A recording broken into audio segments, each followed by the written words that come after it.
ntibikiri ibanga diriye yamaze kurangira hagati y'u Burundi ndetse n'Ububirigi mu bijyanye no gufasha igihugu cy'Ububirigi kongera ibikorwa byayo bya gisirikare mu burasirazuba bwa Repubulika iharanira intwaro rusange ya Kongo ikoresheje ikibuga cy'indege cya Bujumbura cyitiriwe Melchior Ndadaye. Ibiro bikaba bihura neza n'ibimaze iminsi biganirwaho kandi amakuru yo twamaze kuyabona aho turi buze kubabwira uko bihagaze. Oro bamaze gutanga uburenganzira bwo gukoresha ikibuga cy'indege muri 2026 kugira ngo indege 3 za gisirikare z'Ububirigi zijye zikoresha ikirere cy'u Burundi n'ikibuga cy'indege uko bashaka.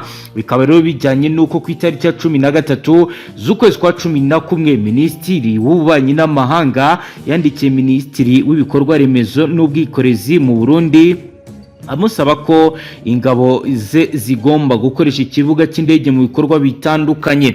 Turaza kwinjira muri iyi deal tubabwire uko bihagaze, tubabwire amakuru akomeye twamaze kubona ajyanye na staging area ndetse na deployment, troop movement, force projection, joint operation hub, cyicaro cya operation z'igisirikare uko bigiye gukorwa ndetse n'ibijyanye na logistics support ndetse na military coordination.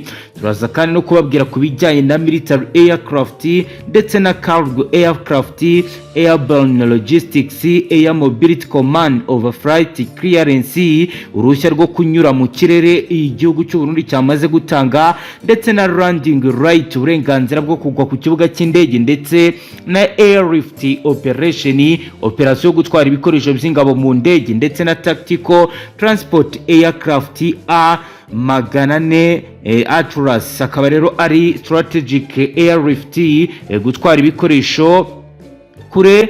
Turaza rero kubyinjiramo ni mu gihe kandi ibi bibaye mu gihe bitakiri ibanga ko AFC iri gushinja ndetse yatunze urutoki Burundi mu kugaba ibitero by'indege aho bigirwamo uruhare n'ikibuga cy'indege cya Melchior Ndadaye, aho indege zihagurukira zikaza kugaba igitero muri Sud Kivu ndetse no mu bindi bice bitandukanye. Page yanditseho amakuru turaza kuyirambura tubabwira ibiri kugenda bigaragara. Turaza kandi kubabwira ibiri kubera ku mirongo y'imbere y'urugamba mu bice bitandukanye, aho rero kuri ubu ngubu bikomeje kugenda bigaragara ko ibice bitandukanye hakomeje kugenda hagabwa ibitero. Turababwira front line position uko bihagaze, tubabwire forward operating base, tubarebe kandi biri kubera kuri combat zone. Turakureba bijyanye na active conflict areas, turebe offensive operation, defensive posture, turebe kandi counter offensive ndetse na engagement ndetse na hostile engagement, turebe ground incursions ndetse na multi front fighting uko bihagaze mu bice bitandukanye. Turaza kubabwira ibiri kugenda bikorwa ndetse n'ibikomeje kugenda bigaragara bijyanye na za misile zikomeje kugenda zizanwa mu bice bitandukanye. Turaza kandi kurebera hamwe ibijyanye n'ibiri kugenda bitangazwa birebana n'umusadu ukomeye wa Zarindi ikomeje kugenda FARDC. Ibi rero bikaba biri kugaragara mu bice bitandukanye byo muri Sud Kivu. Turaza kandi kubabwira ibiri kubera Kimbiri, ahitwa Nyarubemba ndetse n'ahitwa Miyamingi, aho AM23 igenzura ndetse kuri hashobora kwibasirwa bikomeye n'ibitero by'indege. Turababwira ibiri kubera Kicanga Mwesopinga, turebe uko umutekano uhagaze. Turaza kandi kureba ibiri kubera muri groupement ya Nyamaboko, muri Ruke ndetse na Ndete, muri territoire ya Masisi. Turebe ibiri kugenda bivugwa ndetse n'ihungabana rikomeye ry'umutekano n'ibyikango bikomeje kugenda bihagaragara. Turaza kandi kureba ibiri kugenda bivugwa ndetse n'ibikomeje kugenda bigaragara bijyanye n'imyiteguro ya buri ruhande. Turaza kandi kubabwira ibiri kugenda bigaragara bivugwa ko urugendo rwa Kisekedi muri Serbia harimo ubufatanye mu mikorere mu bijyanye n'ikoranabuhanga ry'inganda z'intwaro nk'uko bigaragara. Turaza rero kubabwira ibijyanye na deal nayo ikomeye ishobora kuba yaraganiriweho ubwo Kisekedi Chilombo yarari muri Serbia mu birebana no kumufasha muri tekinike mu za gisirikare, aho bivuga ko umukuru w'igihugu yasuye inganda ebyiri zikomeye muri Serbia harimo urwitwa Zastav Arms ruzwi cyane gukora imbunda zitandukanye n'ibikoresho byo ku rwego rwa gisirikare bihambaye. Turaza kandi kubabwira iby'uruganda rwa Import CDPR iki ni ikigo cya leta gifite uburambe mu mikorere y'ibikoresho by'intambara, imodoka zifasha mu bikorwa by'umutekano, ibikoresho biremereye ndetse n'ibikoresho bikoreshwa mu kurinda igihugu. Turebe deal ikomeye ishobora kuba yarakozwe hagati ya Kisekedi Chilombo ndetse n'izi nganda zikomeye muri Serbia, aherutse kugira uruzinduko yanavugiyemo amagambo akomeye avuga ko M23 itazigera ihabwa amahirwe yo kwinjizwa mu gisirikare. Muziro tubane kuri page ikomeye, ariko mbere ko tujya muri deal ikomeye y'Ububirigi ndetse n'u Burundi mu birebana no kurwanira mu burasirazuba bwa Kongo, ni mu nyemere tubanze turebe ibyo ihuriro AFC rishinje igisirikare cy'u Burundi, maze turebe biri kugenda biba. Ariko mwiriwe, tubahaye ikaze ngaha rero tubashyikiriza amakuru akomeye abarebana n'umutekano, politike, ububanyi n'amakungu ndetse n'ubuzima bwa munsi bw'abanyagihugu. Reka dutangira amakuru yacu, ndatangira mbabwira ko ihuriro rya AFC rirwanya ubutegetsi bwa Repubulika Iharanira Demokarasi ya Kongo ryatangajwe ibitero by'indege biri kugabwa mu basivili mu ntara Kivu y'Amajyepfo na Kivu y'Amajyaruguru biri gutegurirwa i Burundi.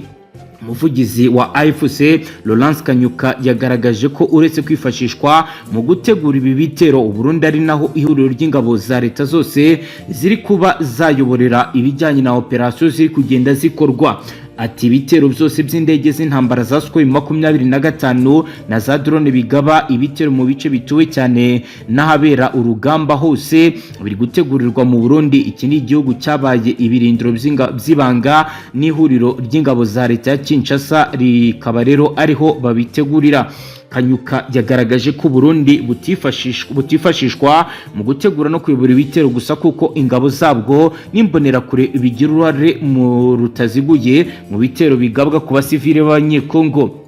Umuyobozi wungirije wa AFC ushinzwe ibikorwa bya politike Bwana Bertrand Bisimwa nawe aherutse gutangaza ko ibitero ingabo z'u Burundi zigaba ku basivile b'Abanyekongo bigize ibyaha byibasira inyoko muntu ndetse n'ibyaha by'intambara. Kuva mu kwezi kwa Gitugutu 2025 ingabo z'u Burundi zafunze inzira zose zihuza abatuye mu bice bya Minembwe mu bice biherereye muri teritwari ya Fizi, Uvira, Mwenga, zabuzaga uburenganzira bwo kurema isoko no kujya kwivuza. Umuvugizi w'ingabo z'u Burundi Brigadier General Gaspard Baratuza mu kwezi guheze yemereye BBC ko izi nzira zafunzwe. Yashinje abanyamurenge batuye muri iki gice gukorana n'abanzi, ariko imiryango iharanira uburenganzira bwabo yamaganye amagambo. Kuva ku itariki ya 26 Munyonyo 2025 ingabo z'u Burundi zatangiye guhanganira na AFC muri teritwari ya Mwenga, zashaka gufata ibice iri huriro ry'ingabo za leta ya Kongo ryari ryuzuyemo. Ku itariki ya 30 Munyonyo AFC yemeye ko abasirikare benshi Burundi bapfiriye muri Mwenga, imirambo yabo igashyingurwa mu byobo huti, inkomere zikajyanwa kuvurirwa muri Kisangani mu ntara ya Chopo. Kugeza ubu Burundi ntacyo buratangaza kuri aya makuru akomeye bashinjwa na M23, gusa bagiye bagaragaza ko ibigenda bivugwa kenshi biba bitarimo ukuri ndetse biba birimo amagambo adafite aho ahuriye n'ukuri. Reka dukomeze page y'amakuru yacu dute tujya ku masezerano akomeye hagati y'Ububirigi ndetse n'igihugu cy'u Burundi, aho rero amakuru yemeza ko ingabo z'u Burundi kuri ubu zikomeje ibikorwa bidasanzwe ndetse bifite aho bihuriye n'ibigiye kuba, aho Ububirigi bwongereye ibikorwa byayo bya gisirikare mu burasirazuba bwa Repubulika Iharanira Demokarasi ya Kongo. Bakaba bari gukoresha Burundi nk'ikibuga cy'indege cy'ibanze cya operasiyo, kubera ko Bujumbura ikomeje gushyigikira umwanzuro wa Perezida Kisekedi w'intambara, ndetse naho Burundi buri hafi cyane y'uturere turimo imirwano.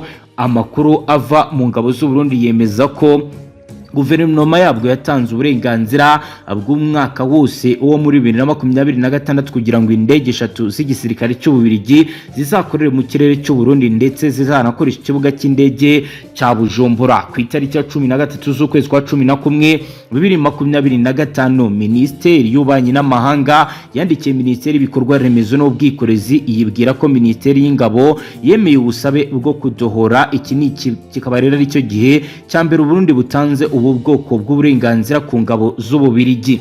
Ibiro bikaba byerekana ko Belgique ishaka kongera ibikorwa byayo by'igisirikare mu karere k'ibiyaga bigari cyane cyane muri Repubulika ya Demokarasi ya Kongo binyuze mu Burundi. Ntibitangaje kuko ingendo za vuba aho indege z'igisirikare cya Belgique mu Burundi no mu burasirazuba bwa Kongo zari zisobanutse neza. Mu ndege zahawe uburenganzira harimo Airbus A400M ifite nimero ST/01 kugeza kuri ST-080 zasubije itabi rikaba rero ari indege zagiye zikoreshwa mu kuzana ibisasu bya misile za rokete amegrenade biva ku kibuga cy'indege cya Bujumbura zikagikindo muri Maniema ndetse n'ayitwa Bongoko muri Kisangani mu ntara ya Chopo hagati y'itariki ya 7 na 14 z'ukwezi kwa 11. Imwe muri izi ndege ya Airbus A400 Atlas ya CT-04 yongeye kugaragara ku kibuga cy'indege cya Kinshasa ku itariki ya 9 z'ukwezi kwa 11 ivuye mu Bubiligi ariko ibanje guhagarara ayitwa Zaragoza muri Espagne kugira ngo yongeremo ibikoresho bya gisirikare. Kibuga cy'indege cya Zaragoza kizwi cyane nk'ikibuga cyakoreshwaga mu myitozo ihuriweho ya NATO cyangwa se OTAN kandi ni naho hakoreraga uruganda rukomeye mu Burayi rukora ibikoresho by'intambara bya Instars SA rukora intwaro zigezweho zirimo rocket launchers, obtronics, grenade n'ibindi bikoresho bya ballistique. Kuva ku itariki ya 3 A400 Atlas City 07 yageze injiri itwaye ibikoresho bya gisirikare. Yumindi ya A400 MCT 05 yari yahagaze ku itariki ya 12 ivuye Buruseli inyura ihitwa Zaragoza muri Espagne ndetse n'ahitwa Contenus muri Benin yerekeza Kinshasa no muri Lubumbashi.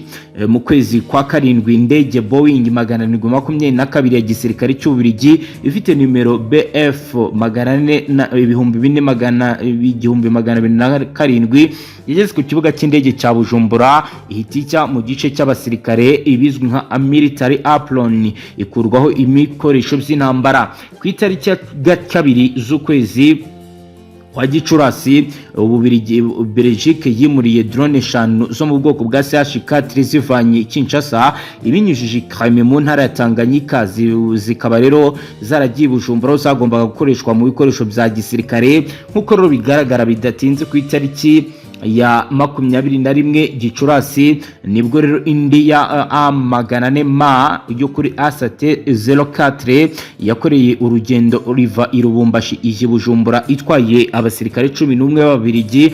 Nubwo rero yari ifite uruhushya rwa diplomasi imyitwarire y'urugendo yari y'igisirikare kuko hari harimo inzego z'abasirikare b'u Burundi ku cyicaro cya Fdnb Irohero hari abari bagamije kunoza amasezerano y'imikoranire mu bikorwa byo mu burasirazuba bwa Repubulika iharanira intwaro rusange ya Kongo. Indege z'imitwaro ya gisirikare za Belgique zakoresheje inzira zitandukanye zirimo ikibuga cy'indege cya Melchior Ndadaye Kisangani Kindu na Njiri mu gutwara ingabo intwaro ndetse n'amasasu. Mu ntangiriro z'ukwezi kwa 3 hari ingendo nyinshi za gisirikare zakorewe hagati ya Buruseli na Kinshasa, Buruseli na Bujumbura ndetse ni Kinshasa ni Bujumbura. Bamwe mu batwaye intumwa za gisirikare abandi bwari batwaye ibikoresho bya gisirikare.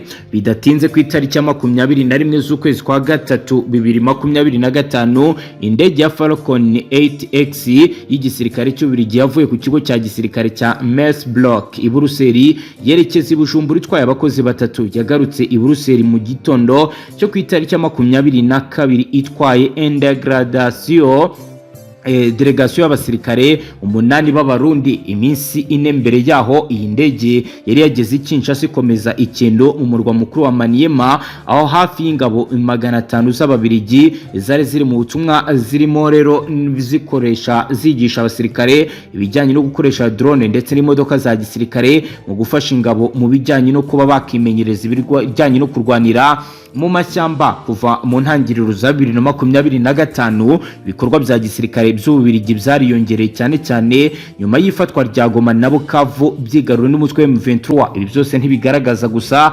icyifuzo cy'Ububirigi cyo kongera ingufu mu bikorwa bya gisirikare mu karere k'ibiyaga bigari, ahubwo binafatwa nko gushyira igitutu ku karere, bigatera impungenge ibijyanye n'iyi gahunda icyo igamije ndetse n'icyo ishobora kuzamara nk'uko bimaze iminsi bigaragara. Ibi byose ni ibyabaye mu gihe ibiganiro bitandukanye byo gushaka amahoro bikomeje guhera mu gihirahiro.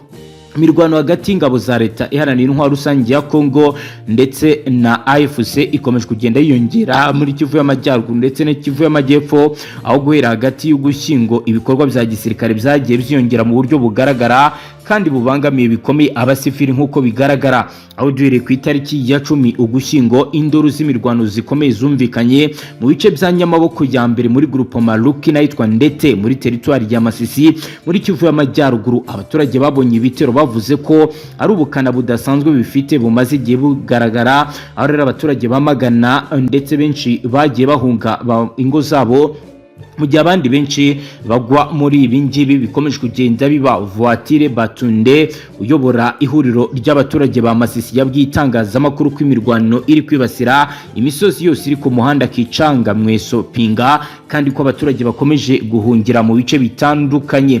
Ibi rero bikaba byaragaragaje agahinda gakomeye aba baturage bafite ndetse n'ubwoba bafite. Muri teritwari ya Shabunda muri Kivu y'Amajyepfo imirwano yatumye imidugudu ahitwa Kimbiri, Nyarubembe, ahitwa Miyaminge igwa mu maboko ya AFC kuva ku itariki ya 20 Ugushyingo 2025. FRDC n'inshuti zayo bagerageje kubasubiza inyuma, ariko imirwano yarakomeje n'ubwo igisirikare cy'igihugu cyakoresheje ibitero by'indege ndetse n'imbunda za rutura. Ku itariki ya 21 z'ukwezi k'Ugushyingo ibitero byo mu kirere byagombaga kwibasira ibirindiro bya AFC byageze ahitwa Muhingi wa Zabo muri Kahembo, urubibi rwa Zawarungu, Shabunda na Mwinga. Uwo muhingu waturikijwe n'ibisasu byari bigamije abarwanyi bacukuraga amabuye muri ibi bice nk'uko leta yabivuze. Guverinoma ya Kinshasa yongeye gukaza ibikorwa byo kohereza abasirikare n'intwaro ku mipaka barwaniramo hirya no hino mu burasirazuba bwa Repubulika Iharanira Demokarasi ya Kongo. Amakuru ava muri MONUSCO yemeza ko ku itariki ya 19 Ugushyingo helikopteri ebyiri za FARDC zavuye ku kibuga cy'indege cya Kindimaniema zageze mu gace ka Bunyakiri, ndetse bikaba rero byari bazanye imiti ndetse n'ibindi bikoresho bya gisirikare. Ibikoresho by'ubuvuzi n'ibiribwa byakiriwe byoherejwe ahitwa muri Bohulul Bahale mu ntara ya mu gace ka Walungu mu ntara Kivu y'Amajyepfo. Ingabo ziri ku mirongo y'intambara mu bice za Walungu na Kabare hagati y'itariki ya 7 ndetse na tariki ya 14 z'ukwezi kwa 11. Indege y'igisirikare cy'Ububirigi mu bwoko bwa Airbus 400 yari yikoreye intwaro zikaze za rocket ndetse zabijyanye ku kibuga cy'indege cya Maniema nayitwa Banga ko muri Kisangani ku itariki ya 16 Ugushyingo. Amasanduku arenga 250 y'amasasu, misile na za rocket byavuye muri Balak muri Bauma Ikisangani bijyanwa yitwa Njigala muri territoire ya Warikare mu modoka eshatu za gisirikare. Ku itariki ya 20 z'ukwezi k'Ugushyingo izindi ndege ebyiri zaguye ku kibuga cy'indege cya Banga ko abasirikare 134 n'abamatona arenga 28 y'amasasu byarahagejejwe, hanakoreshejwe kandi abalenga 125 b'abakomando ndetse n'abakomando 300 muri Maniema na Oskali kugira ngo bashinge ibirindiro by'inkingi z'imirwano mu bice za Warikare ndetse na Masisi. Imbaraga zose zishyirwa ku rugamba ntizerekana ishyirwa mu bikorwa ry'amasezerano yo guhagarika intambara n'amabwiriza yibanze ku masezerano y'amahoro hagati ya leta ya Kongo na FARDC yasinyiwe iduha muri Katari nk'uko rero bigaragara, bikaba bigaragaza imirwano. Nanone amasezerano yihariye hagati ya FARDC n'u Rwanda ya leta ya Kongo n'u Rwanda yasinywe mu kwezi kwa gatandatu ntarashyirwa mu bikorwa kuko bisaba ko Kinshasa na AFC baba babanje kugera ku masezerano y'ibya Doha. Kuri ubu amasezerano yose ari ku murwa wa Doha. Impande zombi zikomeje kugaragaza ko hakiri inzira ndende, ndetse kuri ubu ngubu nimvuga ko bakomeje kwitana ba mwana ntabwo ndaba mbeshye, ntabwo ndaba nkabije, ibi ni ukuri. Mu gihe rero imirwano ikomeje kwiyongera, abaturage b'Abanyekongo nibo bakomeje kwihatira barahunga, bamwe barapfira mu misozi no mu bice bitandukanye. Kuri ubu bikaba ari ibikomeje kugenda byigaragaza, nta kimenyetso kirimo kigaragaza ko intambara bizarangira vuba kandi kutumvikana mu biganiro gutuma amahirwe yo kugarura amahoro bigenda bigura intege, ibyo benshi bagaragaza ko bibangamira bikomeye urugendo rwo kurangiza intambara, kuko kugeza ubwo M23 irashinja FARDC kongera abasirikare n'ibikoresho, ni mu gihe FARDC nayo imaze igihe kinini ishinja M23 kuba irenga ku gahenge ndetse no ku byo bagiye bemeranya bikomeje kugenda bituma imirwano ikomeye igenda yiyongera. Dukomeje n'andi makuru, reka tubabwire ko rero Perezida wa Repubulika na Demokarasi ya Kongo Kisekedi yakorewe uruzinduko rw'akazi mu gihugu cya Serbia, igihugu kizwi mu mateka maremare ndetse n'ubuhanga mu nganda zikora ibya gisirikare. Serbia isanzwe izwi nk'igihugu cyubatse ibikorwa remezo bikomeye mu gukora intwaro n'ibikoresho bya gisirikare ndetse n'udushya twinshi tw'ibikoresho bishingiye ku mutekano. Ivyo byatumye iki gihugu kiba kimwe mu bifatanyabikorwa bishobora gutanga ubumenyi n'ubushobozi mu rwego rwo guteza imbere umutekano no gufasha Repubulika na Demokarasi ya Kongo kwigobotora ibibazo by'umutekano muke. Mu ruzinduko rwe, Perezida Kisekedi yagiranye ibiganiro na bamwe mu bayobozi bakuru ba Serbia bagamije gushimangira umubano w'ibihugu byombi mu bijyanye no guteza imbere ubushobozi bw'ingabo za Repubulika ya Demokarasi ya Kongo FARDC binyuze mu guhabwa ibikoresho byemewe n'amategeko no gufasha abasirikare be kubona ubumenyi ndetse mu bijyanye na tekinike. Umukuru w'igihugu yasuye inganda ebyiri zikomeye zo muri Serbia, harimo urwitwa Zastav Arms ruzwi cyane mu gukora imbunda zitandukanye, ibikoresho byo ku rwego rwa gisirikare n'ibikoresho bishya bijyanye n'ikoranabuhanga rya tekinoloji rya none rya gisirikare. Ni mu gihe kandi hari andi mahugurwa akomeye yatanzwe ndetse azatangwa n'abasirikare ba Serbia bayaha FARDC. Yasuye kandi uruganda rwitwa Young Import CDPR, ni ikigo cya leta gifite uburambe mu gukora ibikoresho by'intambara, imodoka zifashishwa mu bikorwa by'umutekano, ibikoresho biremereye ndetse n'ibindi bikoresho bikoreshwa mu kurinda igihugu. Uruzinduko rwari rugamije gusuzuma ubuziranenge bw'ibikoresho Repubulika ya Demokarasi ya Kongo iteganya kugura ndetse no gutangira gahunda z'igihe kirekire zo gushimangira umubano mu by'inganda za gisirikare ndetse no mu birebana n'umutekano. Uruzinduko rwerekana ubushake bwa Kongo bwo kongera imbaraga n'umutekano mu gihugu binyuze mu mikoranire n'ibihugu bifite ubumenyi n'ubuhanga mu bijyanye n'ibikoresho bya gisirikare. Nk'uko rero bigaragara, ibi rero bikaba bigamije guteza imbere ubushobozi bwa FARDC, kuzamura ubumenyi bw'ingabo mu bikoresho ndetse n'ibijyanye na tekinoloji no gushaka abafatanyabikorwa bazwi ku rwego mpuzamahanga. Urugendo rwa Kisekedi muri Serbia ni intambwe igaragaza uburyo leta ishaka gukomeza kubaka inzego ndetse n'ingabo zifite ibikoresho ndetse n'ubuhanga bwa kinyamwuga bugezweho. Ni no kuri dusoje banywanyi ngaha tubashyikiriza amakuru atosoye abarabana n'umutekano, politiki, ububanyi n'amakungu ndetse n'ubuzima bwa munsi bw'abanyagihugu. Dukurikiye bwa mbere shonda sabone, ntuzongere gucika ukundi n'amakuru ndetse n'ibiganiro tubashyikiriza ngaha. Astra Vista.